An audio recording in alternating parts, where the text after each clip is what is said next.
Hello viewers, আরও একটি নতুন ভিডিওতে স্বাগতম সবাইকে। তো আজকে একটি নতুন ভিডিও হতে যাচ্ছে। ভিডিওর টপিক হচ্ছে একজন ভিক্ষুকের জীবন নিয়ে।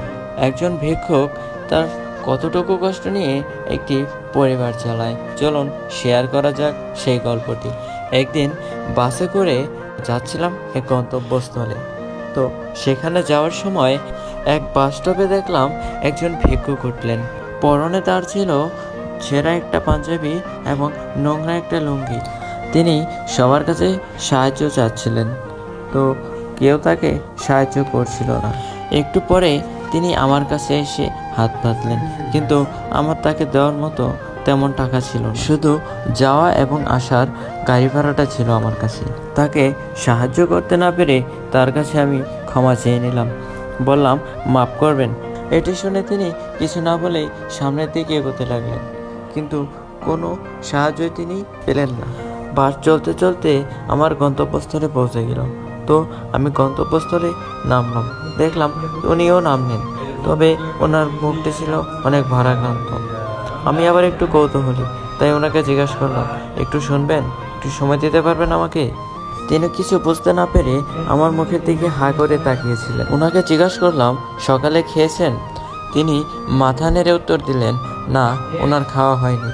ওনাকে বললাম, চলেন, আমার সাথে চলেন। ওনার সাথে কথা বলতে বলতে আমি বাবাকে ফোন দিয়ে বললাম, বাবা, আমার কিছু টাকা লাগবে, একেবারে টাকা পাঠিয়ে দাও। তো সে পর্যন্ত আমি ওনাকে নিয়ে রাস্তা ধরে হাঁটছিলাম। তো একবার তার মুখের দিকে খেয়াল করে দেখলাম সে বারবার একটি বড় রেস্টুরেন্টের দিকে তাকাচ্ছে। আমার আর বুঝতে দেরি হলো না, তাই ওনাকে নিয়ে চললাম সেই রেস্টুরেন্টের ভিতরে, নিয়ে বসালাম। ওনার বাচনভঙ্গি কেমন ছিল যেন উনি বিশ্বাস করতে পারছেন না যে উনি এরকম একটি রেস্টুরেন্টে এসেছেন। খাবারের অর্ডার কনফার্ম করার পর ওনাকে জিজ্ঞাসা করলাম, ভাই, আপনি ভিক্ষা করেন কেন? নিজে কিছু করতে পারেন না?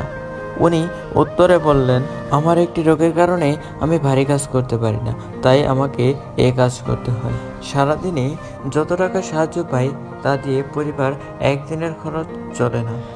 এখন সত্যিকারের ভিক্ষুকের থেকে প্রতারক ভিক্ষুক অনেক বেড়ে গেছে, তাই লোকজন সবাইকে প্রতারক মনে করে, কাউকে সেভাবে মূল্যায়ন করে না। বাসায় আমার 3টি ছেলে, আমি দারিদ্র, তাই বলে তো আর ওদের পড়ালেখা আমি বন্ধ করতে পারি না। যে এখন পড়ালেখা ছাড়া কোনো কিছু হয় না, তাই আমি চাই ওদের ভবিষ্যৎ যেন আমার মতো না হয়। আমি কঠোর পরিশ্রম করি, কিন্তু যা পাই তাই দিয়ে ওদের সাহায্য করে থাকি। দিন শেষে জমিও রাখার জন্য কোনো অর্থ আমার কাছে থাকে না। তবে আপনারা দোয়া করবেন যেন আমার ছেলেদের ভবিষ্যৎ সুন্দর হয়, আমি যেন ভালোভাবে থাকতে পারি, যেন আল্লাহ আমাকে নিজে কিছু করে খাওয়ার তৌফিক দান করে। আমি বললাম, হ্যাঁ, তা তো অবশ্যই। এতক্ষণে অর্ডার দেওয়া খাবার টেবিলে চলে এসেছে। তারপর দুইজনে মিলে খাওয়া দাওয়া করলাম এবং শেষে এক প্যাকেট খাবার ওনার বাসার জন্য দিয়ে দিলাম। আমার সামর্থ্য অনুযায়ী আমি তাকে সর্বোচ্চ চেষ্টা করেছি। আমাদের উচিত এরকম দারিদ্র পরিবারের পাশে দাঁড়ানো। আমাদের উচিত একটু কাছ থেকে তাদের জীবন উপলব্ধি করা।